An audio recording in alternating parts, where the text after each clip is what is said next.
हिंदू धर्म ग्रंथों के अनुसार श्री कृष्ण और अर्जुन को दो शरीर और एक आत्मा माना गया है। ऐसा माना जाता है कि द्वापर युग में नर और नारायण ही श्री कृष्ण और अर्जुन के रूप में अवतरित हुए थे। श्रोताओं, आपने श्री कृष्ण और अर्जुन से जुड़ी कई कथाएं देखी या सुनी होंगी। कुंती पुत्र अर्जुन भगवान श्री कृष्ण को अपना सखा, आराध्य और मार्गदर्शक मानते थे। श्री कृष्ण को भी अर्जुन सबसे प्रिय थे। लेकिन श्रोताओं, क्या आप जानते हैं कि एक बार इन दोनों के बीच भी युद्ध हुआ था? आज की इस वीडियो में हम बताएंगे कि ऐसा क्या हुआ था कि अर्जुन को अपने आराध्य कृष्ण के साथ युद्ध करना पड़ा।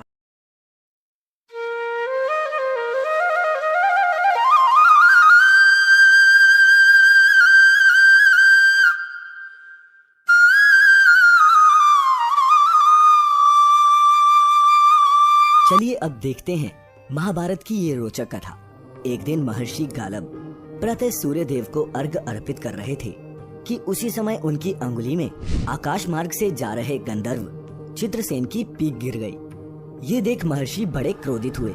क्रोध में वे चित्रसेन को शाप देने ही वाले थे कि उन्हें अपने तपबल के नाश होने का ध्यान आया और वे रुक गए। इसके बाद उन्होंने जाकर भगवान कृष्ण को अपनी व्यथा सुनाई। महर्षि की बात सुनकर श्री कृष्ण चित्रसेन पर अत्यधिक क्रोधित हो गए और उन्होंने 8 पहरों के अंदर चित्रसेन का वध करने की प्रतिज्ञा ले ली। ऋषि गालब को विश्वास हो गया कि आज चित्रसेन का अंत निश्चित है और वो वहां से चले गए। महर्षि गालब के जाते ही देवर्षि नारद श्री कृष्ण के पास पहुँचे। श्री कृष्ण ने उदास मन से उनका स्वागत किया।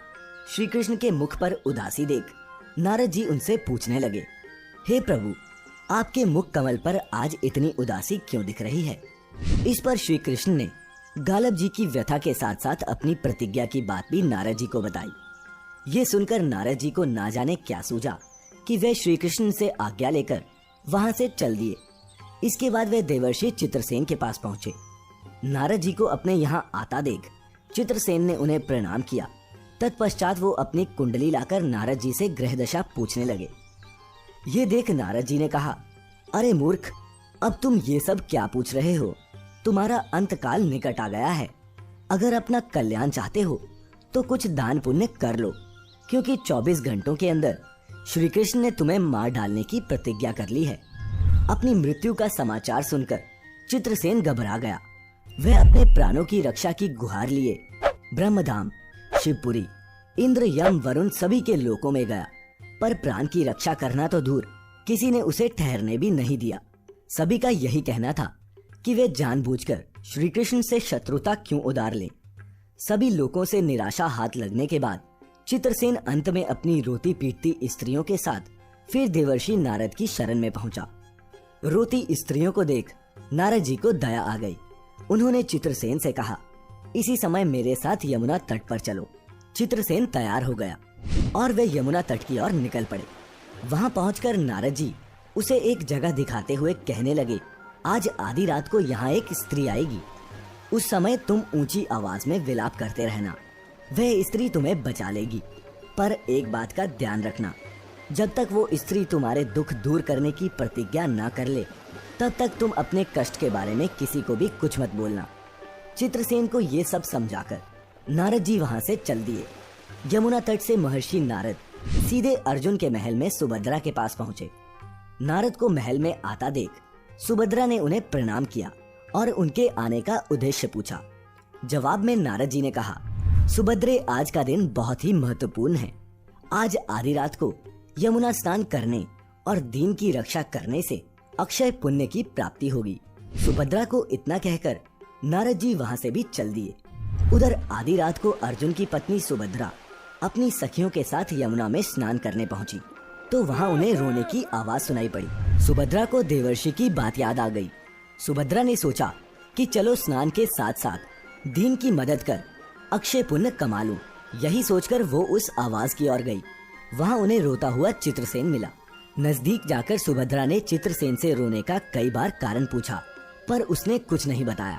अंत में सुभद्रा ने चित्रसेन से कहा कि मैं प्रतिज्ञा करती हूँ कि तुमको जो भी कष्ट है उसे मैं दूर करूंगी। सुभद्रा की प्रतिज्ञा करते ही चित्रसेन ने अपनी सारी व्यथा उसे बता दी। चित्रसेन की व्यथा सुनकर सुभद्रा धर्म संकट और उलझन में पड़ गई। वह मन में सोचने लगी कि एक और श्री कृष्ण की प्रतिज्ञा और एक और मेरी अपनी, आखिर किया क्या जाए। थोड़ी देर सोचने के बाद उसने चित्रसेन की रक्षा करने का निश्चय किया और वो उसे अपने साथ ले गई। महल पहुंचकर सुभद्रा ने सारी बात अर्जुन को बताई। अर्जुन ने सुभद्रा को सांत्वना दी और कहा कि मैं तुम्हारी प्रतिज्ञा पूरी करूंगा। उधर नारद जी ने जब ये देखा कि चित्रसेन अब अर्जुन की शरण में सुरक्षित है, उन्होंने श्री कृष्ण से कहा कि प्रभु चित्रसेन इस समय अर्जुन की शरण में है, इसलिए आप सोच समझकर ही युद्ध के लिए प्रस्थान करें। उसके बाद श्री कृष्ण और पांडव दोनों अपनी अपनी सेना के साथ युद्ध मैदान में आ खड़े हुए। दोनों के बीच घमासान लड़ाई शुरू हो गई, पर कोई भी परिणाम न आता देख श्री कृष्ण ने अंत में अपना सुदर्शन चक्र चला दिया। अपनी और सुदर्शन चक्र को आता देख अर्जुन ने पशुपतास्त्र छोड़ दिया। पशुपतास्त्र के छूटते ही तीनों लोकों में प्रलय के लक्षण दिखाई देने लगे।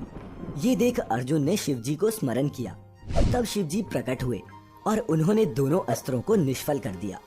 फिर वो श्री कृष्ण के पास पहुँचे और उनसे कहा, प्रभु, भक्तों के सामने अपनी प्रतिज्ञा को भूल जाना आपका सहज स्वभाव है और इसके कई उदाहरण हैं। अब इस लीला को यहीं समाप्त कीजिए। शिवजी के ऐसा कहते ही श्री कृष्ण ने अर्जुन को गले लगाकर युद्ध श्रम से मुक्त किया। साथ ही चित्रसेन को अभयदान भी दिया। सब लोग उनकी जय जयकार करने लगे। पर ये बात महर्षि गालब को अच्छी नहीं लगी। वह बोले, ये तो अच्छा मजाक किया आपने मेरे साथ। अब मैं अपनी शक्ति दिखाता हूँ। मेरी इस शक्ति से कृष्ण, अर्जुन, सुभद्रा समेत चित्रसेन जलकर भस्म हो जाएगा। बेचारे साधु ने ज्यों ही जल हाथ में लिया, सुभद्रा बोल उठी कि मैं यदि कृष्ण की भक्त हूँ और अर्जुन के प्रति मेरा पतिव्रत्य पूर्ण हो तो ये जल ऋषि के हाथ से पृथ्वी पर ना गिरे। और ऐसा ही हुआ। ऋषि गालब बड़े लज्जित हुए। उन्होंने प्रभु को नमस्कार किया और अपने आश्रम लौट गए। तो श्रोताओं, ये थी श्री कृष्ण और अर्जुन के बीच हुए रोचक युद्ध की अनसुनी कथा। अगर आपको हमारी ये वीडियो पसंद आई हो तो ज्यादा से ज्यादा लाइक और शेयर करें। साथ ही ऐसी और भी पौराणिक कथाओं को देखते रहने के लिए हमारा YouTube।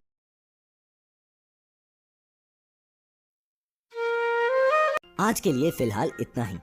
अब हमें इजाजत दीजिए। आपका बहुत बहुत शुक्रिया।